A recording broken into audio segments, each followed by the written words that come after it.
തെരഞ്ഞെടുപ്പ് മുന്നിൽ കണ്ടുകൊണ്ടുള്ള തട്ടിപ്പ് ബജറ്റ് എന്നതാണ് സിപിഐയുടെ എംപിയായ സന്തോഷ് കുമാറിന്റെ പ്രതികരണം ഇപ്പോൾ ഡൽഹിയിൽ നിന്ന് വന്നിട്ടുള്ളത്. പ്രേക്ഷകരുടെ ശ്രദ്ധയിലേക്ക് വളരെ പ്രധാനപ്പെട്ട ചില വിവരങ്ങൾ പങ്കുവയ്ക്കാനുള്ളത്. മൊബൈൽ ഫോണുകളുടെ വില കുറയുന്ന പശ്ചാത്തലം ആണ് ഉള്ളത്. കാരണം ലിഥിയം ബാറ്ററികളുടെ കസ്റ്റംസ് ഡ്യൂട്ടി ഒഴിവാക്കിയിട്ടുണ്ട്. അങ്ങനെയെങ്കിൽ സ്വാഭാവികമായും മൊബൈൽ ഫോണുകൾക്ക് വില കുറയുന്ന സാഹചര്യമുണ്ട്. നേരത്തെ മനുഭരത്ത് ഇലക്ട്രിക് വാഹനങ്ങളുമായി ബന്ധപ്പെട്ട വിവരങ്ങൾ സൂചിപ്പിച്ചിരുന്നു. അതുകൊണ്ട് തന്നെ ഇലക്ട്രിക് വാഹനങ്ങൾക്ക് ഇനി വില കുറയുന്ന പശ്ചാത്തലം ആണ് ഉണ്ടാകാൻ പോകുന്നത്. ക്യാൻസർ അടക്കമുള്ള ഗുരുതര രോഗങ്ങൾക്ക് വേണ്ടിയിട്ടുള്ള 36 മരുന്നുകളുടെ വില കുറയും എന്നുള്ളതാണ്. ഇതുകൂടി പ്രേക്ഷകരുമായി പങ്കുവെക്കേണ്ടതാണ്. ക്യാൻസർ അടക്കമുള്ള ജീവൻ രക്ഷാ മരുന്നുകളിൽ 36 ഇനങ്ങൾക്ക് വില കുറയും. അങ്ങനെ പ്രത്യക്ഷമായി ഈ ബജറ്റ് അവതരിപ്പിക്കുമ്പോൾ വില കുറയും എന്ന് മനസ്സിലാക്കേണ്ടത് ഇലക്ട്രിക് വാഹനങ്ങൾ, അതോടൊപ്പം തന്നെ മൊബൈൽ ഫോണുകൾ, ജീവൻ രക്ഷാ മരുന്നുകൾ എന്നിവയാണ്. കൂടുതൽ വിശദാംശങ്ങൾ വരുമ്പോൾ മാത്രമാണ് വില കൂടുന്നവ ഏതൊക്കെ, കുറയുന്നവ ഏതൊക്കെ എന്നതിൽ കൂടുതൽ വ്യക്തത വരികയുള്ളൂ. പഴയതുപോലെ അല്ല, GST കൗൺസിൽ ഉള്ളതുകൊണ്ട് തന്നെ എല്ലാ ഉൽപ്പന്നങ്ങളുടെയും വില കുറയുകയും കൂടുകയും ചെയ്യുന്നത് ഈ ബജറ്റിനെ മാത്രം ആശ്രയിച്ചും ഉള്ളതല്ല. ER രാഗേഷ് കൂടിയ വാർത്തയുടെ വിശദാംശങ്ങളുമായി ചേരുന്നുണ്ട്. രാഗേഷ്, എല്ലാവരും ഉറ്റുനോക്കിയിരുന്നത് ആദായ നികുതി സ്ലാബിൽ മാറ്റം വരുമോ എന്നുള്ളതാണ്. ആ പ്രഖ്യാപനം വന്നിട്ടുണ്ട്. ഇനിയിപ്പോൾ ഈ സ്ലാബുമായി ബന്ധപ്പെട്ട് തന്നെ അടുത്ത ആഴ്ച തന്നെ പുതിയ ബിൽ അവതരിപ്പിക്കും പാർലമെന്റിൽ എന്ന് നിർമ്മല സീതാരാമൻ പറയുന്ന സാഹചര്യം ഉണ്ട്. നിലവിലെ വ്യവസ്ഥകൾക്ക് ഏതെങ്കിലും തരത്തിലുള്ള ബുദ്ധിമുട്ടുകൾ ഉണ്ടോ എന്ന സംശയമാണ് അല്പസമയം മുമ്പ് CPIയുടെ MPയും സൂചിപ്പിച്ചത്. അതായത് ഈ 12 ലക്ഷം വരെ നികുതിയിൽ നിന്ന് ഒഴിവാക്കപ്പെടുമെന്ന് പറയുമ്പോൾ തന്നെ ഏതെങ്കിലും തരത്തിലുള്ള മറ്റ് പ്രതിസന്ധികൾ ഉണ്ടോ എന്നത് വ്യക്തതയില്ല എന്ന് അദ്ദേഹം പറയുന്നു. എന്താണ് മറ്റ് രാഷ്ട്രീയ കോണുകളിൽ നിന്നടക്കം മനസ്സിലാക്കാൻ സാധിക്കുന്നത്? ഇതൊരു ഷാർപ്പായ പ്രഖ്യാപനം അല്ലെങ്കിൽ വ്യക്തതയുള്ള പ്രഖ്യാപനം തന്നെയാണോ മറ്റുള്ളവർ വിലയിരുത്തുന്നത്?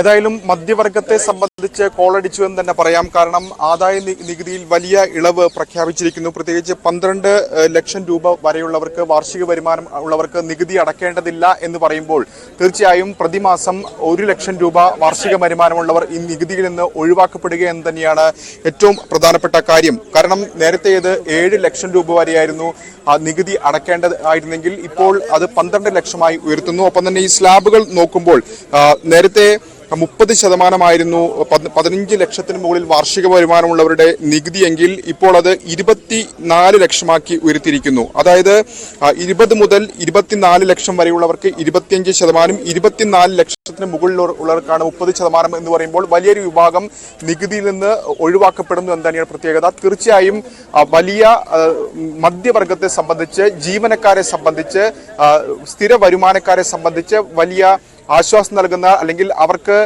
കോളടിച്ചു എന്ന് തന്നെ പറയാവുന്ന ഒരു ബജറ്റ് പ്രഖ്യാപനം തന്നെയാണ് ഇപ്പോൾ ഉണ്ടായിരിക്കുന്നത്. ഏതായാലും ഈ ബജറ്റിൽ വലിയ വിമർശനങ്ങൾ പല കോണുകളിൽ നിന്ന് ഉയരുന്നുണ്ട്. പ്രത്യേകിച്ച് കോൺഗ്രസ് നേതാക്കൾ അടക്കമുള്ളവർ ഇത് ബീഹാർ കേന്ദ്രീകരിച്ചുകൊണ്ടുള്ള ബജറ്റാണെന്ന വിമർശനം ഉയർത്തിയിരിക്കുന്നു. CPI അടക്കം ഇപ്പോൾ പ്രതികരിച്ച P. സന്തോഷ് കുമാർ അടക്കമുള്ളവർ നിരാശാജനകമാണെന്ന ബജറ്റ് എന്ന പ്രഖ്യാപനം ഉണ്ടായിരിക്കുന്നു. കേരളത്തിന്റെ കാര്യത്തിൽ നോക്കുകയാണെങ്കിൽ കാര്യമായ പ്രഖ്യാപനം ഒന്നും തന്നെ നിലവിൽ കേരളത്തിന് ഇല്ല. പാലക്കാട് IIT വികസനവുമായി ബന്ധപ്പെട്ട ചില പരാമർശങ്ങളുണ്ട്.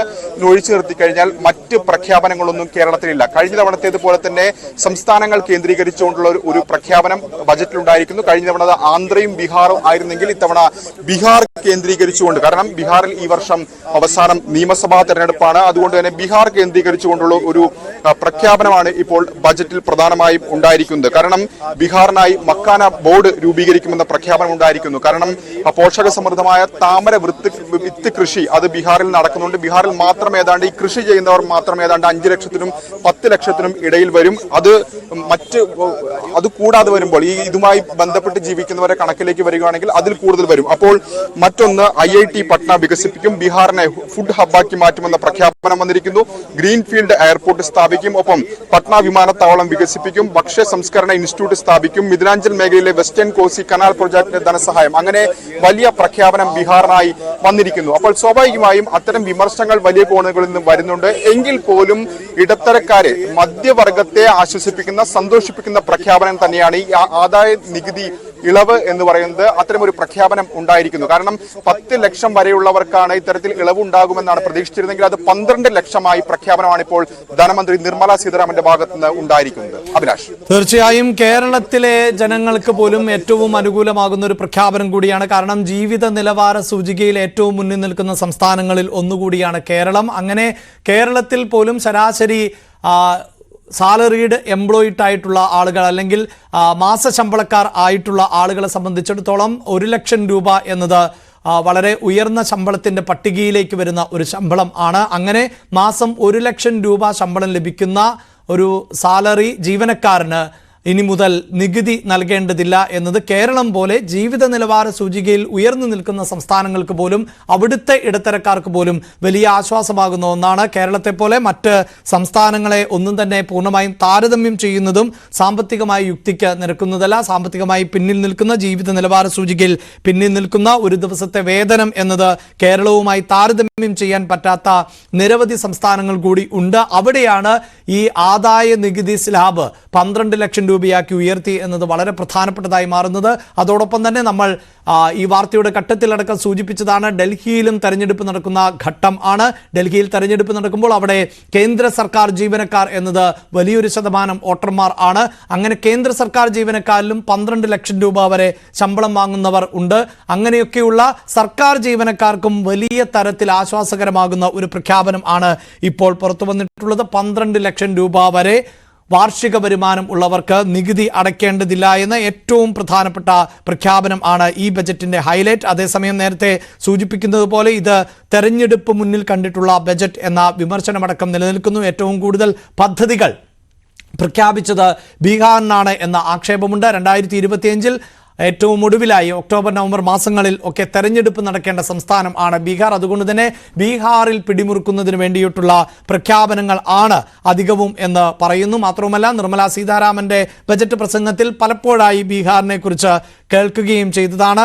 ഒപ്പം ഇനി മുതൽ ഏറ്റവും പ്രധാനപ്പെട്ടത് വാടക TDS എന്നത് 2.4 ലക്ഷത്തിൽ നിന്ന് 6 ലക്ഷം രൂപയാക്കി ഉയർത്തി എന്നുള്ളതും വളരെ പ്രധാനപ്പെട്ട ഒരു തീരുമാനം കൂടിയായി നമുക്ക് കണക്കാക്കേണ്ടതായി വരും. പ്രത്യേകിച്ച് ചെറുകിട വ്യാപാരി വ്യവസായികളെ സംബന്ധിച്ചിടത്തോളം അത് വലിയ ആശ്വാസമാകുന്ന ഒന്ന് തന്നെയാണ് എന്നതും എടുത്തു പറയണം.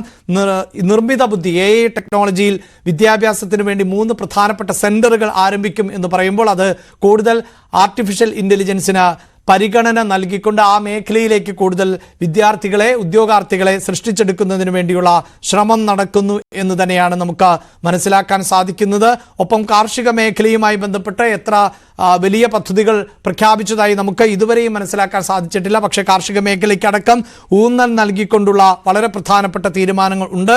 ഇതിലിപ്പോൾ നിലവിൽ ആദായ നികുതിയുമായി ബന്ധപ്പെട്ട വിവരങ്ങൾ പങ്കുവെക്കുമ്പോൾ എടുത്തു പറയേണ്ടത് 12 ലക്ഷം രൂപയാക്കി ആദായ നികുതിയുടെ സ്ലാബ് ഉയർത്തിയിട്ടുണ്ട്. വാടക ഇനത്തിൽ TDSനുള്ളത് 2.4 ലക്ഷത്തിൽ നിന്ന് 6 ലക്ഷമാക്കി, അതായത് ഇരട്ടിക്ക് മുകളിൽ ആണ്, ഏതാണ്ട് ഇരട്ടിയേക്കാൾ കൂടുതൽ എന്ന നിലയിലേക്ക് മാറ്റിയിട്ടുണ്ട് എന്നുള്ളതാണ്.